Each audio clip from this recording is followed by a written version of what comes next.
کہ کچھ انسان کے بنیادی حقوق ہیں، ان حقوق کی پامالی کی کسی کو اجازت نہیں ہے جب تک کہ اس کی پامالی کی شریعت نے اجازت نہ دی ہو، اور شریعت اجازت دیتی ہے کسی وجہ سے، اس سے کوئی ایسی زیادتی ہوئی ہے. سمجھ رہے بات؟ اب یہاں بھی ایک بات ذہن میں رکھیں کہ اگر کسی شخص کی عزت خراب ہوتی ہے، والدین کی میں مثال دے رہا ہوں، والدین کی اس لیے دے رہا ہوں جب والدین کی اجازت نہیں تو پھر تو کسی کو بھی اجازت نہیں. جب باپ اپنے بیٹے کی غیبت نہیں کر سکتا تو دوست کی کہاں سے کر سکتا ہے؟ ماں اپنی بیٹی کی غیبت نہیں کر سکتی شریعت میں، تو دوست سہیلی اپنی سہیلی کی غیبت کہاں سے کر سکتی ہے؟ تو یاد رکھیے غیبت کا مطلب کیا ہوتا ہے؟ آپ سے کوئی غلطی ہوئی، کوئی چھپ کے گناہ ہوا تنہائی میں جو کسی کو معلوم نہیں، یا آپ میں کوئی خرابی ہے، چاہے وہ شرعی خرابی ہے یا دینی خرابی. یہاں تک کہ اگر علماء نے لکھا ہے کسی کا قد چھوٹا ہے، کسی کا قد کیا ہے؟ چھوٹا، آپ نے اس کی غیر موجودگی میں اس کا مذاق اڑایا، ٹوڈو جیسے الفاظ سے جیسے لوگ یاد کرتے ہیں، توہین آمیز لہجے میں، یہ بھی وہی غیبت ہے جس کا قرآن مجید میں ذکر کیا گیا ہے، کیونکہ اس کی عزت نفس سے آپ کھیل رہے ہیں. سمجھ رہے ہو بھائی بات؟ اور اس کی دلیل حدیث سے ثابت ہے. صحیح بخاری کی حدیث، صحیح مسلم کی حدیث، حضرت سودا رضی اللہ تعالی عنہا کا قد تھا چھوٹا. حضرت سودا رضی اللہ تعالی عنہا رسول اللہ صلی اللہ علیہ وسلم کی زوجہ تھی اور آپ کا قد تھا چھوٹا. حضرت عائشہ رضی اللہ تعالی عنہا سوکن تھی حضرت سودا کی. ایک مرتبہ اللہ کے نبی صلی اللہ علیہ وسلم کے سامنے حضرت سودا کی برائی کی حضرت عائشہ نے، اپنی سوکن کی برائی. حالانکہ سوکن ہے تو سوکنوں کی برائی عام طور پہ کرتی ہے، ان کی تو ایک طرح کی فطرت ہے تاکہ شوہر کے دل میں میری محبت ہو. اور نبی علیہ السلام کے سامنے کیا کہہ دیا؟ فرمایا ان کی بات کرتے ہیں، حدیث کا مفہوم بتاؤ تو اتنے سے قد کی ہے، ٹھگنی ہے، ایسے الفاظ استعمال کیے. آپ صلی اللہ علیہ وسلم کو غصہ آیا اور فرمایا کہ عائشہ تم نے ایسی بات کی ہے کہ اگر سمندر جیسے پانی جو میٹھا ہو اگر اس میں یہ بات ڈال دی جائے تو یہ اتنی کڑوی بات ہے کہ سمندر کا پانی بھی کڑوا ہو جائے. اس بات سے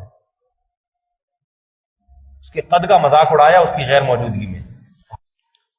اس سے پتہ چلتا ہے کہ مسلمان کی عزت کی شریعت کی نظر میں کتنی اہمیت ہے.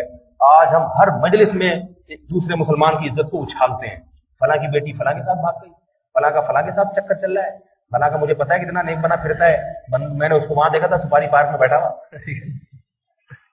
سفاری پارک میں کیا کر رہا تھا وہاں. یہ میں احکام بیان کر رہا ہوں جب واقعتاً جرم ہو.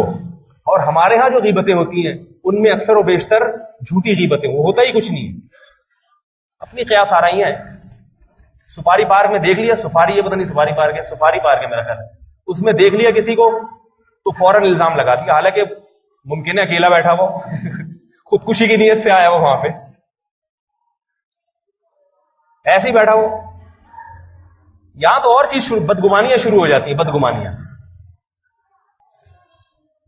تو آپس کی محبت کو ختم کرنے کے جو درجنوں اسباب ہیں، پہلا سبب صرف ایک غیبت ہے. اس کے علاوہ اور بہت سارے اسباب ہیں جن سے آپس میں گھروں میں لڑائیاں پیدا ہوتی ہیں، آپس میں نفرت کا ماحول پیدا ہوتا ہے، محبت کا ماحول ختم ہو جاتا ہے. ان میں ایک پہلی چیز بیان کی ہے غیبت، جو ابھی اس پہ بہت کچھ کہنا باقی ہے. غیبت میں اگر فساد کے بجائے اصلاح ہو رہی ہے تو اس کی اجازت ہے. بعض دفعہ اصلاح بھی ہوتی ہے غیبت. اور یاد رکھیں جو آدمی کھلے عام گناہ کرتا ہے، کھلے عام، اس کی برائی کرنا جائز ہے دوسروں کے سامنے. یہ خوب یاد رکھیں، اس کی برائی، اس لیے کہ وہ اس کی برائی سے مراد وہ والی برائی جو کھلے عام کر رہا ہے.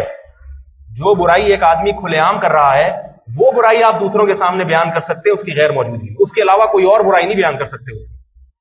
ایک آدمی کھلے عام سب کو پتا ہے وہاں بیٹھے ہوئے سٹا لگاتا ہے، سب دیکھ رہے ہیں. اب ایک آدمی اگر دوسرے کے سامنے بیان کرے گا یہ ہیروئن چی ہے تو یہ غیبت نہیں ہے، یہ جائز ہے. اس لیے کہ وہ آدمی جب اپنے گناہ کو چھپانے پر خود ہی راضی نہیں ہے تو آپ نے بیان کر دیا تو کیا ہو گیا؟ خود ہی راضی نہیں، وہ خود ہی لوگوں کو بتا رہا ہے تو آپ بھی بتا سکتے ہیں اس کے بارے میں. یہ اس لیے کہتا ہوں کہ بعض دفعہ ہم کسی حکمران کی برائی کرتے ہیں نا تو لوگ کہتے ہیں یہ غیبت ہو رہی ہے. غیبت اس لیے نہیں ہے، جیسے حجاج بن یوسف کو لوگ علماء کہتے ہیں نا ظالم. اب بعض لوگوں نے غیبت کے خلاف بیان سنا تو ان کو زیادہ مسالہ چڑھ گیا. میں نے ایک دن کہہ دیا حجاج بن یوسف بڑا ظالم تھا، انہوں نے کہا آپ نے حجاج ایک مسلمان تھا اس کی غیبت کی ہے. سمجھا گیا؟ یہ اس لیے جائز ہے کہ حجاج بن یوسف کا ظلم ساری دنیا کو پتا ہے، اور وہ چھپا کے کہیں کوٹری میں لے جا کے ظلم نہیں کرتا تھا، سب کے سامنے ظلم کرتا تھا. کئی صحابہ کو قتل کیا، کئی تابعین کو قتل کیا اس نے، ساری دنیا جانتی ہے. وہ قتل سب لوگ دیکھتے تھے اپنی آنکھوں سے. عبداللہ بن زبیر رضی اللہ تعالی عنہ کو شہید کر کے اس نے مکہ کے چوک پہ لٹکا دیا تھا. تو چوک پہ لٹکا کے ساری دنیا کو دکھایا کہ میں نے یہ کام کیا ہے. تو ایسا ظالم جس کا ظلم ساری دنیا دیکھ رہی ہو، اس کی غیبت بھی غیبت نہیں کہلاتی، وہ بھی جائز ہے. تو ہم جو بسا اوقات اپنے حکمرانوں سے محبت کا اظہار کرتے ہیں نا، یہ والی غیبت اس میں داخل ہے. اس کھلے عام سب کو پتہ ہے کرپٹ ہیں، کھا رہے ہیں، قوم کا پیسہ کھا گئے، چھوڑا ہی نہیں ملک میں کچھ بیچاروں نے. یہ غیبت اس غیبت میں داخل نہیں.